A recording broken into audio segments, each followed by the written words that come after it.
Man tāds mazs sapnīts bija. Nē, tas nav sapnis, ko es izsapņoju, ko es vēlos. Nē, tas ir, tā kā pasaciņa, tā kā stāstiņš par mazu puisīti, kam ļoti, ļoti nelaimējās. Viņš piedzima komunistu laikos. Jauktā ģimenē. Ar izskalotām smadzenēm. Un ar ļoti netīru dvēseli. Viņš auga, mainījās laiki. Viņš darīja visu, viņu arī izmanto vēl joprojām. Viņš gan domā, ka viņš izmanto citus. Viņam ir liela dārga māja, sieva, bērni. Ak, nabadzīgs. Bet tas piemēklis, ko viņš aiz sevis ir atstājis, šis mazais puisītis, kas izauga liels, ir tie nesakārtotie ceļi,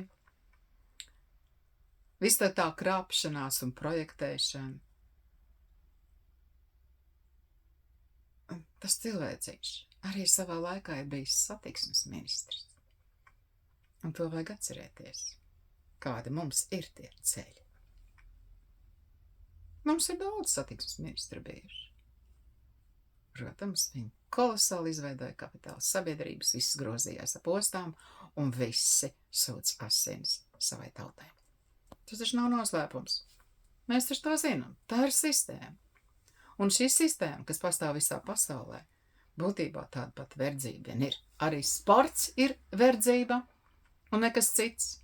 Jo tu pats sev nepiedāvi. Tu domā, ka tu kaut kas esi, bet tavu likteni izlem citi. Un tagad padomājiet, tie, kas šobrīd domā, ka viņi ir ļoti, ļoti bagāti un viss tu nosaka. Un viss. Zelta mutē nebāzīsi un bankas var sabrukt. Un ko nu? Atcerieties 90. Bija cilvēki, kas saka, viņam nav ko ēst. Tās ir muļķības. Cilvēkiem toreiz bija dārziņi, arī pilsētās bija dārziņi, un tiem, kas bija, taču nevar bādā nomirt, ja tev ir kartupelīts. Jā, man ar kāds stāst pat manā paudzē, ka viņš ir tā, nepēdz, muļķības. Rupmais kukuls vienmēr bija. Un tas cukurs ar maksā lēti. Tad rupmais šķēlītiem ar ūdenī, cukurā un kūku gatavu. Protams, ēdam zaļas ābolus, ērkšķogas. Labi, bet rotvīrus nevajadzēja. Nevajag runāt to, ko neēdz, un nevajag runāt tiem cilvēkiem, kas tā laikā nav dzīvojis. Bet ir gan viedoklis, ir.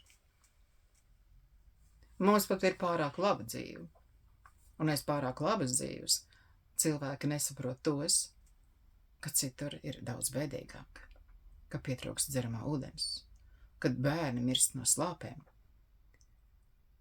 kad cilvēki ģimene ziedo orgānus, lai glābtu bērnus, bet kāda ar šo te visu kļūst ļoti bagāti. Jā, tur jau tā lieta, kāpēc medicīnā ir tā, kā ir. Tāpēc, ka viena liela daļa no tā iedzīvojās. Bet ticiet man, Dievam ir plāns, un nedarīsim sev tik slimus, kā mēs šodien esam. Mēs taču varam dzīvot labāk. Mēs varam justies labāk, daudz smejoties.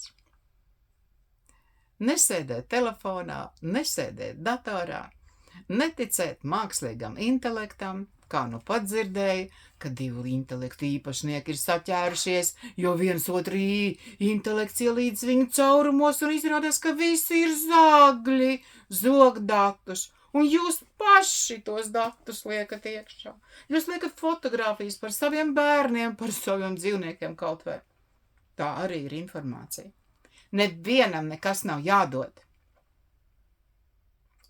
Un kāpēc varbūt tik lētticīgs un ticēt, ka tu kaut ko esi nopircis, lai gan tu neesi nopircis. Tu pārskaiti naudu, tā ir pēdējā muļķība, un vispār tur apakšā ir mantkārība.